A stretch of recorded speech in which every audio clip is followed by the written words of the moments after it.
Welcome to another episode of Keeping It Orange and Blue. I'm Ryan Evan, and I am joined by Kevin Ducey tonight, but you will not be seeing Kevin. He's just the voice. He's just like the voice in my ear. So, what's up, Kev? Glad you could join me tonight. Yeah, what's up, man? Just having a little bit of technical difficulty with my internet in the house, and then every time I try and move my phone or whatever, it messes up. But I am here, rocking my hometown hype apparel shirt. I will wear it for the show next week as well. But we're Twinkies because we got the same one. It's a dope shirt, really good material here. I'm a really big fan of it. So all good. Sorry, people won't get to see my ugly mug tonight, but we'll make it through. I mean, yeah, I would say this. It's only disappointing because a lot of people tune in to see you and your handsome face. But it's all good in the hood. So, again, I'll mention the hometown hype apparel. I mean, look at that, Kev. Look at it. I mean, it's a great shirt, yeah. It is. It fits good. It feels, you know what I'm saying? So, shout out to Scott Davies at hometownhypeapparel.com. They are the official sponsor of Keeping It Orange and Blue. You can get a hold of him at hometownhypeapparel.com or at 217-278-0120. They got a promo going on right now. You put in orange and blue, you get 10% off your first order. I think you should do it. I know I'm actually in the middle of doing it. If you know anyone who, their school could use an uplift in their gear, you know what I'm saying? Better fitting, better looking. You need to hit up Scott Davies and give him a call and check his website out. Because there's a lot of schools around here that don't really have their own flair or like solid gear. Some of it looks plain, generic, boring. If you need something to spruce it up a little, go to hometownhypeapparel.com. So, amen, dude. Amen. Yeah. With that being said, Kevin, not tons really going on. We got several things we're going to talk about tonight. We'll do some Q&A with all the amazing folks out there on YouTube and who've been subscribing to our YouTube channel, and the ones, who follow on Twitter. We appreciate you as well. Obviously who follow us, follow Kev at Illini Deuce on Twitter, and all the awesome people who listen the morning after on Spotify and Apple Podcasts. So, but I want to talk really quickly before we get into the main topics. I just am loving, Kevin, how Brett Bielema is just giving that fire, bringing the fire on Twitter, man. Yeah, absolutely. Social media, hometown hype koozies. All right. Just anytime he gets a chance, they're talking about who's the best coach in the Big Ten, and of course, Brett Bielema's won the most Big Ten titles of any coach in the Big Ten. And dude, Luke Fickell being on that list is bullshit. James Franklin being on that list over Kirk Ferentz and Brett Bielema is kind of garbage. But Luke Fickell is 6-7 as a Big Ten coach.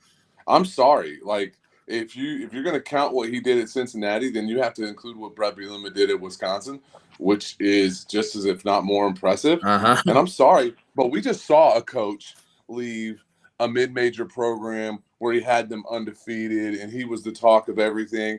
And how'd that work out for Scott Frost? How'd that go for him? Yeah. Didn't go so well, did it? So, I mean, having Luke Fickell on there is a slap in the face to every established Big Ten coach, but especially Brett Bielema and Kirk Ferentz. And here's the thing, Brett's one thing I love about Brett, he's petty to the degree of like he holds that chip, man, and he doesn't forget it, and he's going to use that to drive and fuel how he coaches these games this year. Like how people look at him thinking, man, you're just an afterthought. Maybe you're a top 5 or 6 coach in this league, but there ain't no way in hell you're going to ever do anything at Illinois like you did, like you did at this ain't Cincinnati. No, it's, and that, I mean, I don't know if they've noticed, but the Illini program is on the rise. I mean, it's surging. And really? I think after another year of 8 to 10 wins, which we both agree on, people are going to believe in it and think, wow, I mean, this is more of a consistent thing. I think we need to take Illinois seriously, like for real. And, man, I'm so excited, Kevin. We're in July now. Yeah, buddy. And, man, you know what that means? 4 weeks from, like, fall camp. That means, like, 8 to 9 weeks from, like, that under the lights against Toledo. I'm excited for that tailgate on that Saturday. And then you'll be in Lawrence for week 2. Yeah, most likely. Yeah, against and my buddy, shout out Big Phil, said he'll come and pick you up. It's on the way. Yeah. Big Phil's comes swoop me up out of Dallas on his way up. Yeah, dude, Big Phil's an awesome guy, man, and I'd take him up on it. He knows all the best spots to eat. I'm sure better, maybe even more than you. And so, because he's a Texas guy. Yep, Phil and I had a chance to hook up in Dallas for an Illinois Rutgers game a couple of years ago for basketball with couple other Illinois fans. It was a good time, really good dude. So, okay, yeah. So fingers crossed he can make it to that. So now we'll switch gears a little bit. Again, we just had to give Brett that love because, man, I'm loving. You don't see other Big Ten coaches doing stuff like that, Kev. Really. No, and I love it. I think it's a level that I think the program. I think the fans feel it a little bit. Like we feel like we're on the rise as a program, and we want respect, and we got a little bit of chip on our shoulder. And I think the fact that Brett's got a chip on his shoulder for the program is a good thing. I know that Aaron Henry's got a chip on his shoulder, and I know that I want a team with a chip on their shoulder. So let's go execute on it. Let's go out there and play angry and. Figure out a way to dominate and like I said, win 8 to 10 games this year. Do consecutive seasons. You become more and more sexy and more and more attractive to kids coming into your program. We just were a Final Four for Marquise Lightfoot, who chose Miami. Can't blame him there. Sounds like Jason Taylor's like coach or personal somebody, his personal guy was involved there that kind of swayed him. But that's because Bielema was building something here, and I like it. I'm all for it. So. Oh my god! And that's the thing is and we'll talk a little bit about some football recruiting at the end of this. But he has definitely brought Illinois back to being in like Caleb Pyfrom. Going in and swooping him out of Nebraska to taking him away from. So with that said, Kev, we're gonna switch gears to the hoops program. And we're gonna focus here on. I'm gonna stick with this one. I like this one. All right, we're gonna go to Ty Rodgers being PG1. Ty Rodgers is gonna have the keys to the program. So it looks like if they do take someone else in the class, Kevin, that it's gonna be a 2024 reclass. And also one cool thing and neat thing we were hoping and talking about, Justin Harmon is going to qualify, and he is going to be joining the team and playing on the team this year. Yeah, I think it's a good thing. Yeah. I mean, I know we were hinting, it was intimated that it might not come. There were some thoughts, there were some concerns that were out there. But since then, he's taken care of business in the classroom.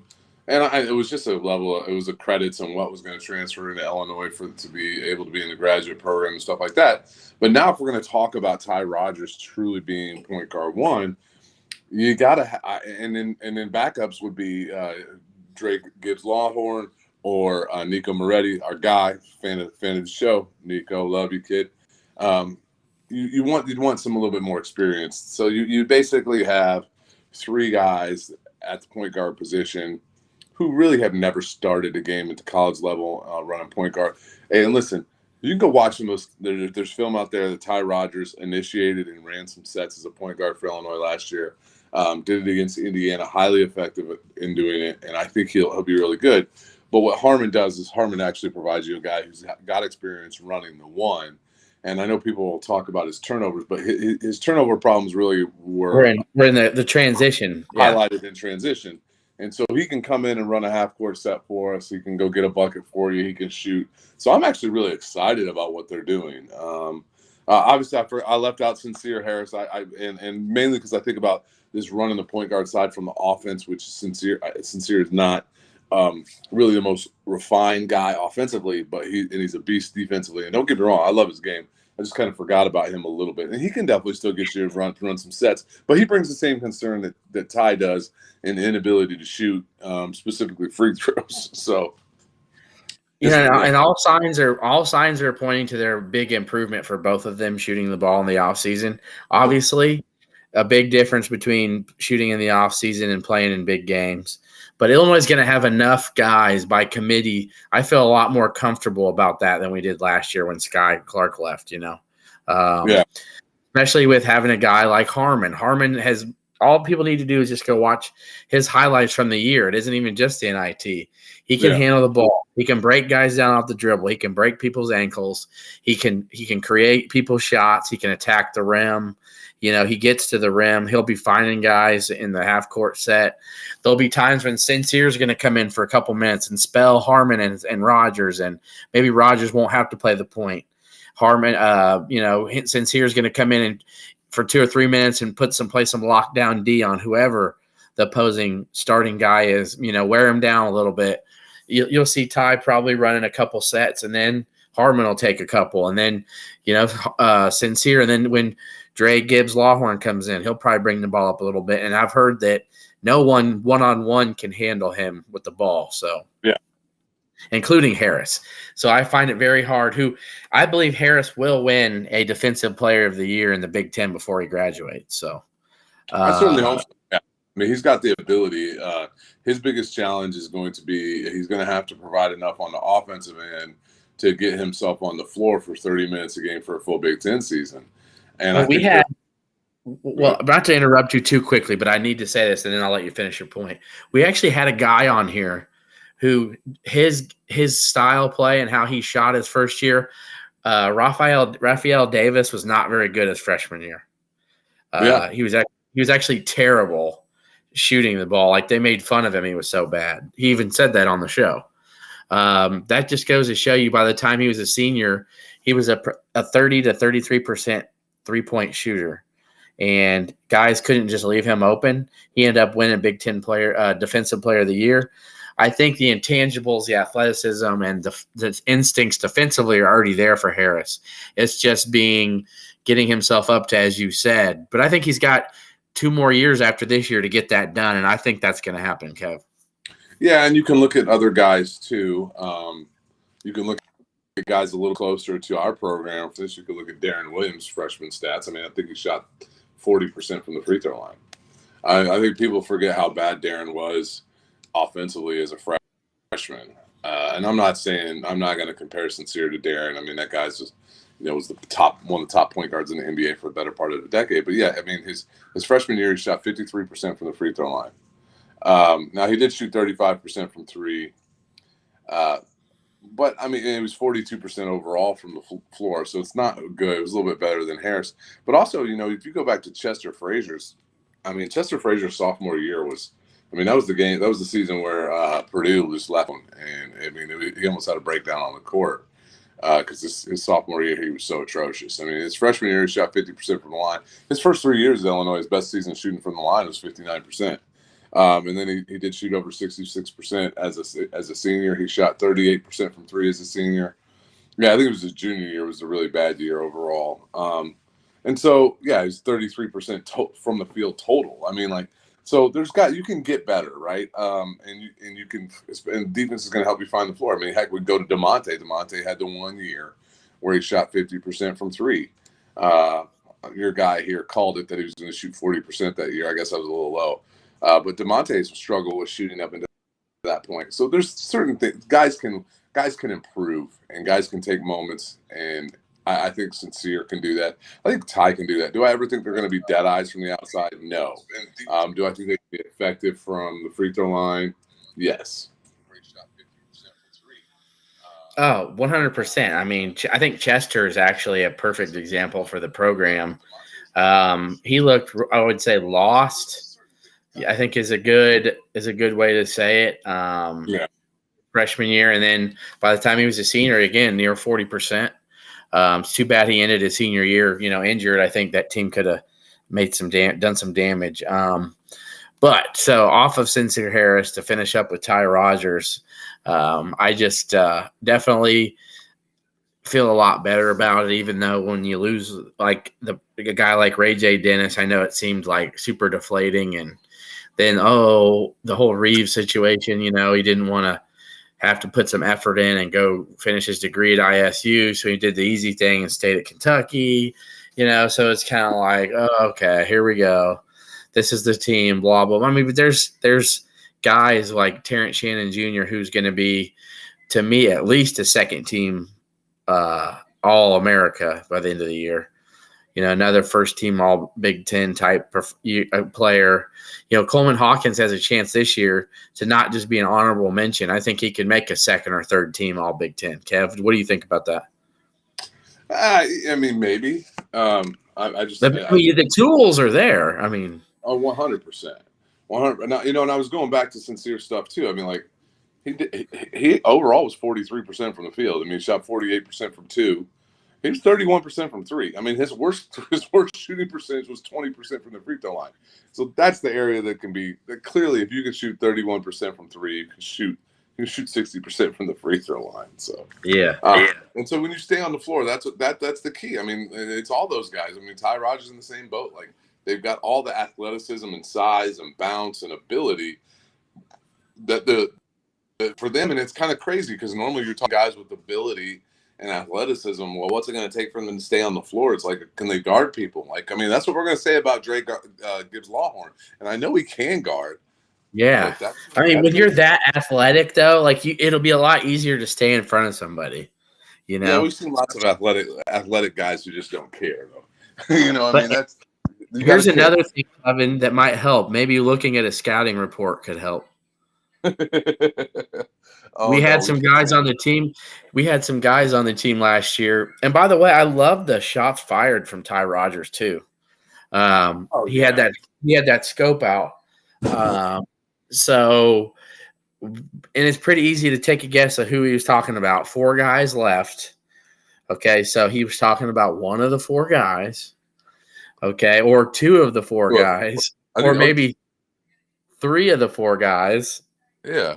And I think one of them not so sure.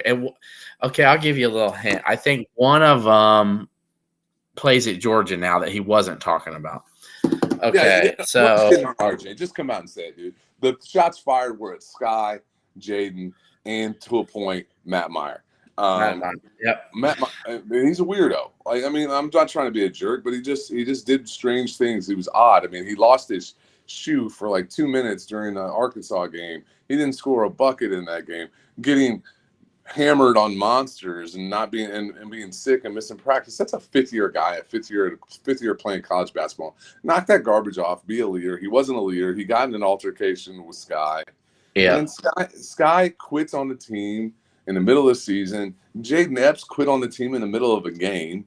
Like a couple times, yeah. I'm not with this like candy coat the BS. And people have said stuff on Twitter, and I'll call it out. Like, well, Illinois just shits on every guy that leaves. No, they didn't. Nobody crapped on Pods when they left. We know some things.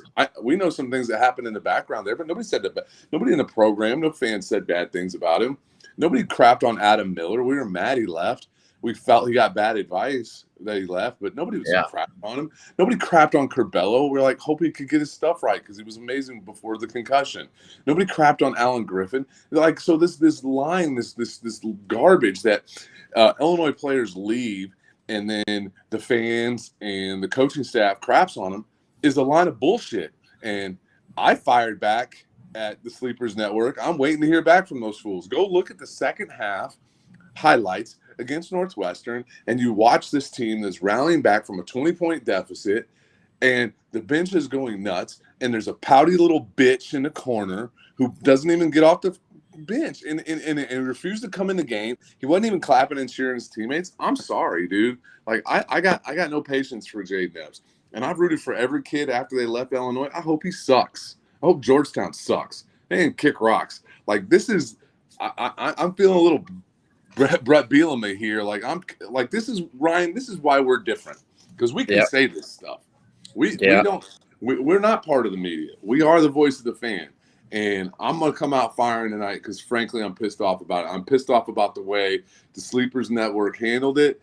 I think, like, they're being so soft. Trust me.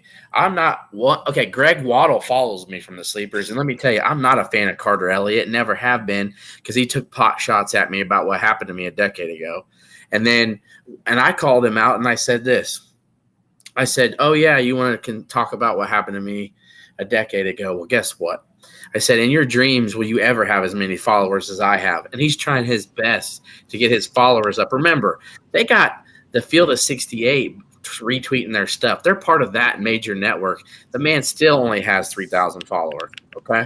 I told him he needs to step his game up and he's actually get a real opinion on things. Stop being some fake media guy who thinks he has some special opinion because he's a fucking Michigan or Michigan State fan or whatever the hell he is. Last year when they came to the Illinois game and pretended they were in the crush or whatever the hell they did. Carter Elliott and Greg were just kind of, they know they jumped the gun about the whole Ty Rodgers comment about how we always are shitting on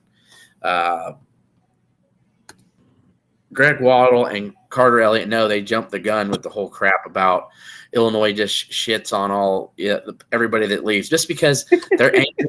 They're angry that Michigan hasn't beaten Illinois since I was like 20, So, and by the way, I'm in my mid 30s. So, well, they did create Daddy Brad, so that's okay. Yeah, but my point is that they always are talking about, oh, come, let's be in the Orange Crush, and let's come with some hot take about Illinois because the Illinois player said something. Let's have a hot take, emergency pod. Nobody really cares. I got to be honest with you. We have more people view this on social medias than they do, and they're part of a national brand.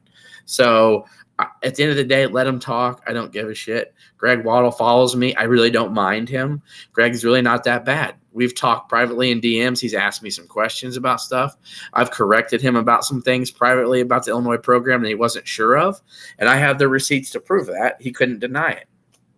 So we have said what we needed to say about the Sleep Burst podcast. I think the best way I could tell you about Carter Elliott is if he was on the side of the road, I wouldn't piss on him, and if he was on fire. So there you go. And that's just to be honest, because he took a hard stance about me being a terrible human being, and he has no idea about me. So now, real quick before we transition, William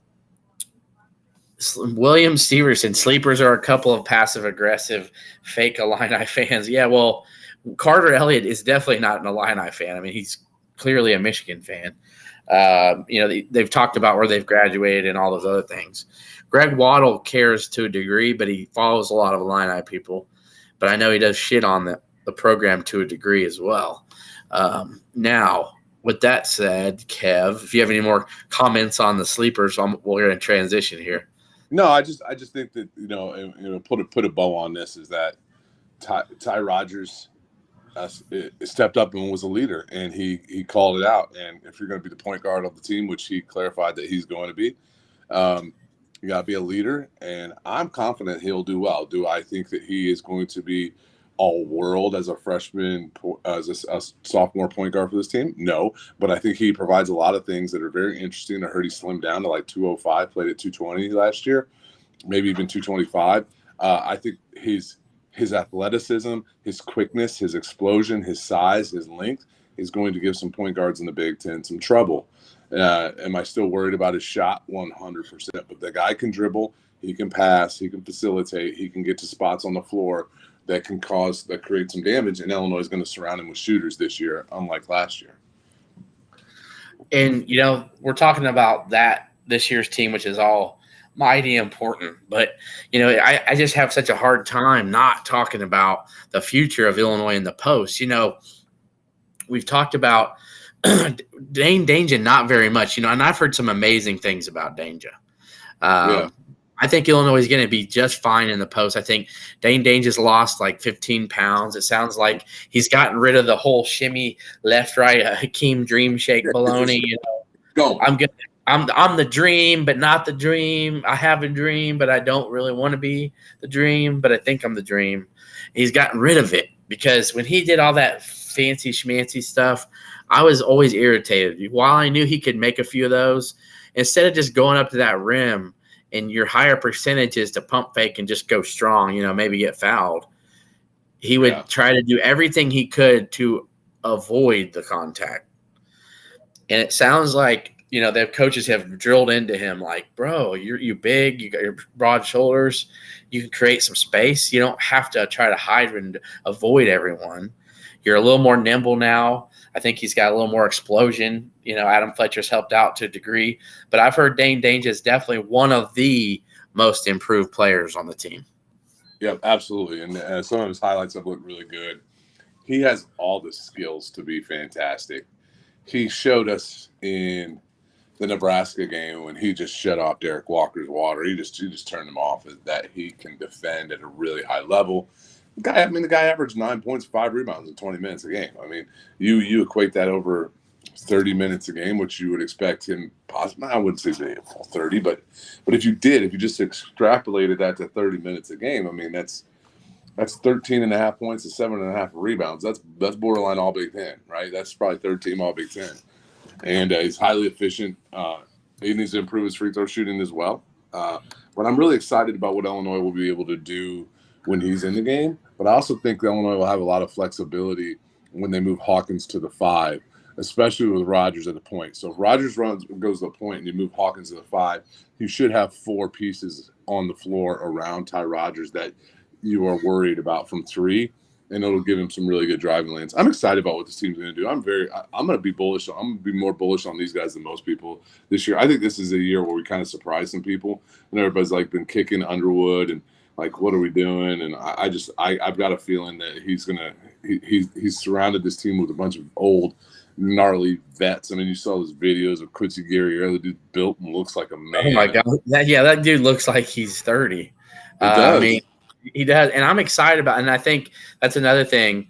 Illinois went from being one of the youngest teams in the league to being, I think, probably the oldest team in the Big Ten, if not, probably one of the top 2 or 3 oldest. But, DeMosk is really going to help mosque some of the problems they had last year. Yes. And having a healthy Goody, possibly, right? A guy who can shoot 40% from deep, who won't turn it over, who's going to dive for all the loose balls, who's a good rebounder. We've already mentioned what Harmon can bring to the table. A leaner, meaner Dane Danger. We got Terrence Shannon. You got Coleman Hawkins. I mean, I think there's a lot of maturity there on this team that it lacked. And when you got dogs on the glass and defensively like Rodgers and Harris, I think that spells nothing but success. And then even having a guy like Hansberry, who's going to be one of the most – I think Hansberry is just a big, tough, strong kid who's going to – the minutes he gets to play, which I've heard he's going to play 5 to 10 probably. He's not going to back down from anybody. He's going to get some hard rebounds. He's going to make those tough fouls when they need some big fouls and not back down from anybody.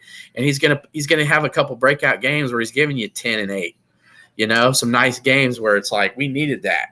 You need another physical presence in the post who's not scared of anything. So, and then I think the wild card on the team is DGL. I told you a couple times, I think he's going to have some major breakout, some games where people are like, oh my goodness, we didn't see it coming. So now, with that said, Morez Johnson Jr., Kevin, is just blowing up. He's got everyone so impressed, jaw-dropping, been dominant, probably the best big man at the NBA Top 100, NBPA Top 100 camp.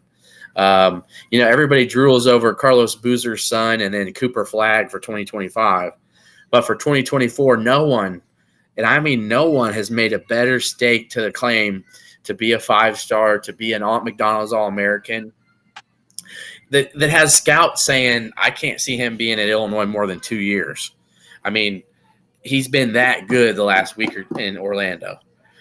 So while I said that the 5 spot's going to be nice this year with Dane Danger, think about that the next year. You going to have a 5-star big in Morez and a junior Dane Danger, man. Illinois is going to be tough. Oh, especially because they do different things, And Morez now is starting to show that he can go outside and knock down the 3 ball, which is incredible. And he's just long and athletic and strong and vicious. And I'm really, really excited of where what he's doing at this Top 100 camp and where he can project. And I think just having a guy be a 5-star and be McDonald's All-American is just a huge boost to the program. So it's exciting, and he seems like a great kid, and he's been committed for a long time, and I'm really happy. So we're getting it. Yeah, I mean it's to the point where I'm just saying you hear all the hype and you see all the hype, and he was a guy I thought would just probably stay in the top 30 to 40, probably closer to 40. He was a big man that was going to just be bigger than stronger than a lot of guys, but had a competitive edge and had nice athleticism. But man, it's just that he's a dominant rebounding force, a shot blocking machine. You know, he grew another inch. He's like at least a legit 6'10", 6'10 and a half. Long arms who's extended his range. It's just scary, you know, how good he could be by the time he shows up next year. So, yeah. And I've already mentioned, I think, Jason Jack Stiss from Yorkville of 2024. The staff's looking to close him down and get a commitment from him. So I think he's going to be the next 2024. I also think if someone were to say, Ryan, you know, who could be a surprise 2024 kid that the staff goes back after, I think, let me see here. Okay. Who do I think the staff's going to try to work on? He's already committed someplace, but I think they regret maybe not pushing more for this kid, if you can see Kevin. Nogis? Yep. Yeah, I think Nogis is a guy that they could have had a commitment from him if they pushed for it before he went to Iowa State, before he committed to Iowa State. I heard they were kind of telling him to shit or get off the pot because he was dragging his feet on it, and so they kind of just said, "Well, we're done with this." Yeah, and I think they may have regretted that, and I think they may have learned some things from the last year of, you know, how they dealt with Sky, how they dealt with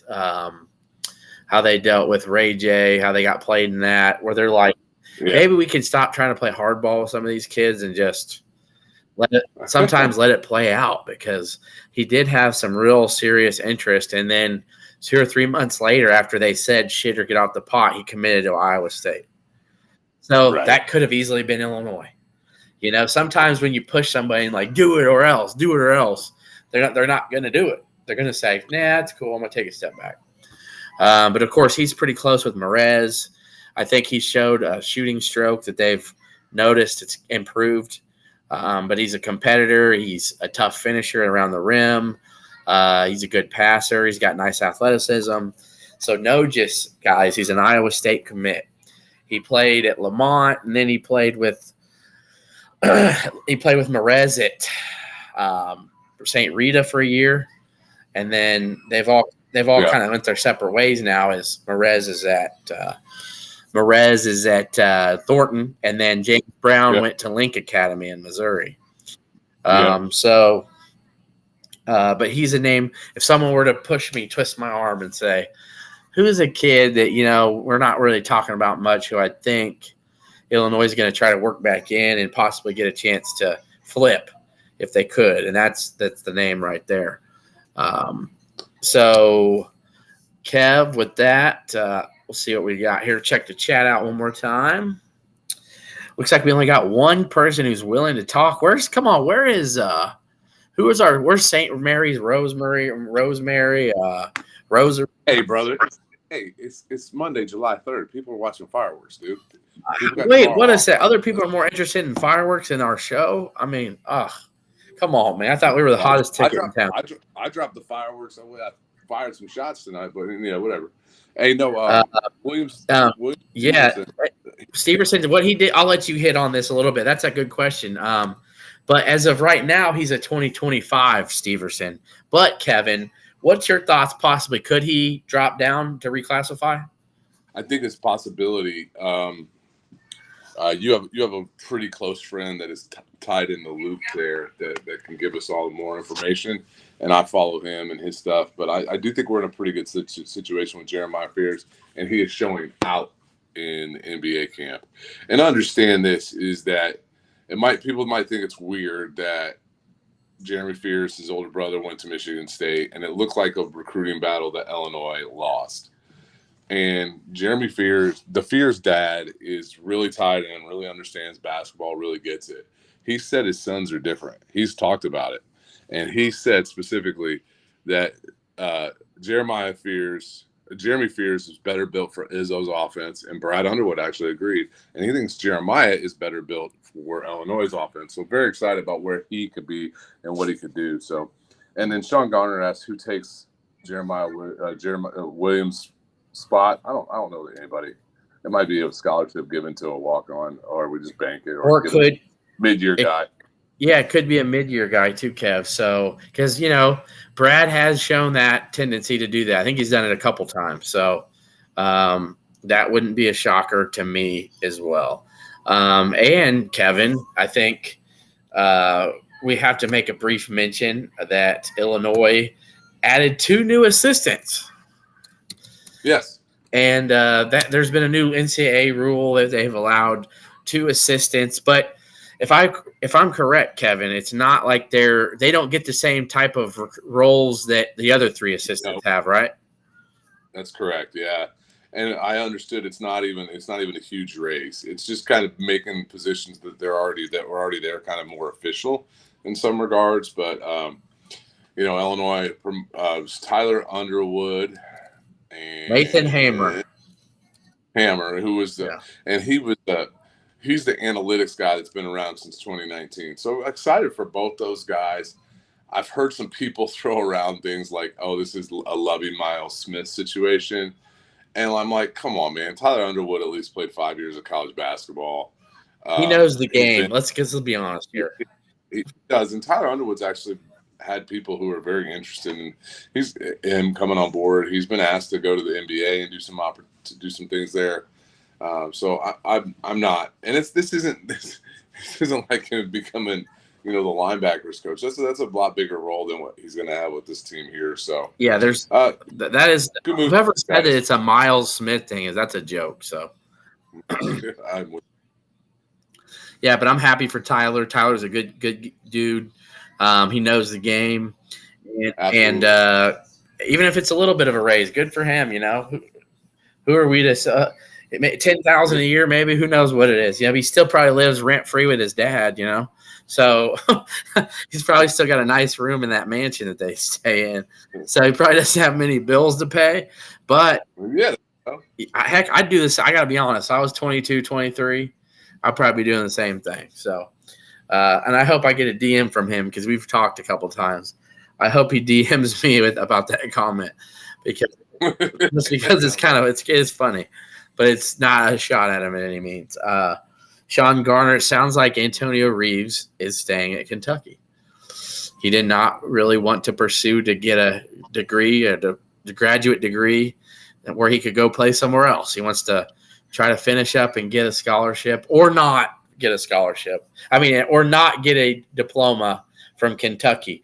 And I won't name any names, but I know several fifth-year players who haven't actually got a diploma from the university that they played at.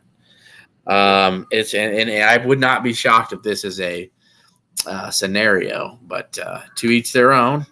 Again, I don't have my bachelor's degree, so I guess I can't really speak about it. Well, yeah, Stetson Bennett didn't finish his degree, and he was at Georgia for 7 years, so there's that. Let's say that again.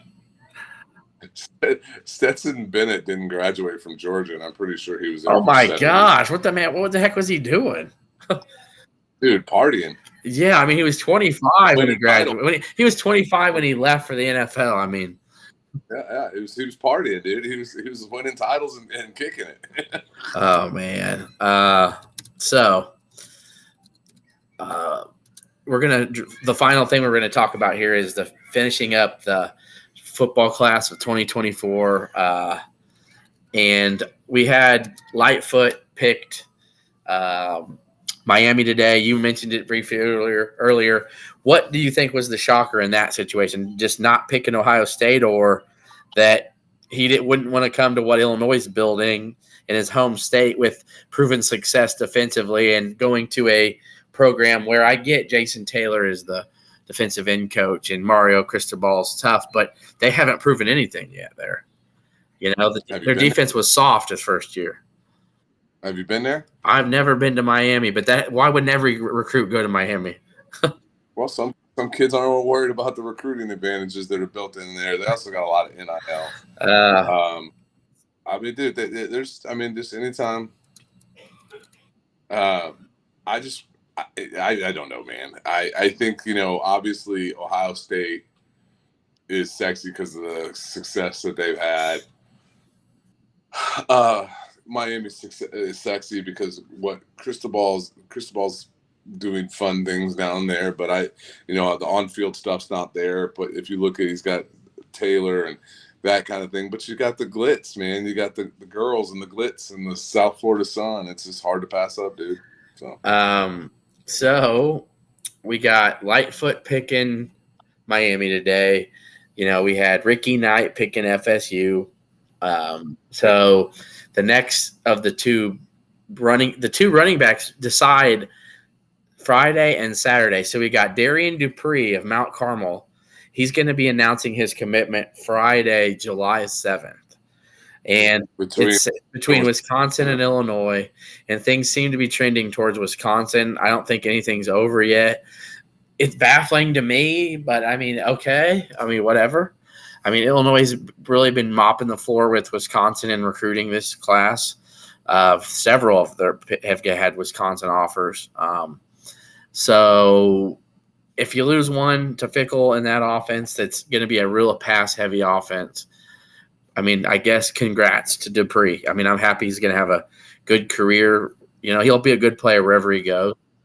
Not over yet, just because we're here and it's trending now. No, there's been a couple telltales, I've chatted with some people in the know that I trust, and they believe it's trending towards Wisconsin too. But again, it isn't over. I'm not waving a white flag. So, but then I know the staff has been really working hard to, making phone calls to Khalil Valentine this week, even maybe possibly today, to try and make sure that he, his lean of Utah may not be so heavy. And I think his visit really went well. Didn't hear much after. I tried reaching out to him and never really got a response. But Dupree's kept his real quiet too. I just got to be honest, Kev. I find it very hard to believe both of them will strike out on both. So I'm holding out a positive outlook on it. I haven't heard one person that I trust tell me like it's a heavy lean for Wisconsin and it's a heavy lean for Utah for Valentine. A lot still 4 or 5 days left. Yeah. But July 7th, Dupree, July 8th, Valentine. And I just can't believe they're going to strike out on both, man, because Thad Ward just doesn't strike out like that. So it'll be interesting. It's a position. I like both guys. I like Valentine. A little bit better. I like Dupree better because he's an Illinois kid, but I like Valentine's tape. He's just got some go to him. But it's a position where I don't want to say it's not a need. You want to get a running back in this class, but I trust what Illinois is going to be able to do from a running back position. And we've got some depth this year. We got a 4-star freshman running back, so we'll be all right. Yeah, we will be. You just hate to see these top 20, 4-star kids from Illinois just still not buying into it, man. It's head scratching to a degree, but there's a lot. Trust me, it's going to be their loss. I know it. Now, they still have Xavier Lucas is still out there. I've already put my crystal ball in for Dalen Platt. It's just a matter of him announcing it. And so the same with Hallinger from Nebraska.